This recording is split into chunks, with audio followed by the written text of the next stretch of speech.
sa isang Pilipina. Hindi siya Amerikana, hindi rin siya Koreana, hindi sa Britanya, hindi rin taga Kenya. Siya ay Pilipina na isang morena, pwede ring mestiza, nakakagayuma. Hindi siya Amerikana, hindi rin siya Koreana, hindi sa Britanya, hindi rin taga Kenya. Siya ay Pilipina, isang Maria Clara, pwede ring chinita, nakakagayuma.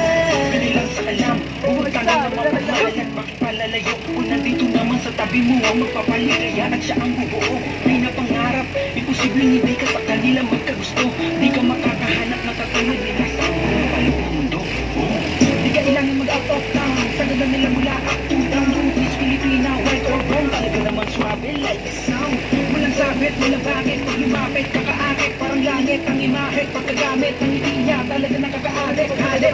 Sa nagulat ang nabala, wala para sa akin, nagmamahal ko talaga, siya na yung boss. Pilipina na pinapangarap ko aking hihinga, palagi ko napinapa sa Diyos. Di mo siya maihahalin tulad sa ibang lahi, kaya tandaan mo lang palagi na hindi siya Amerikana.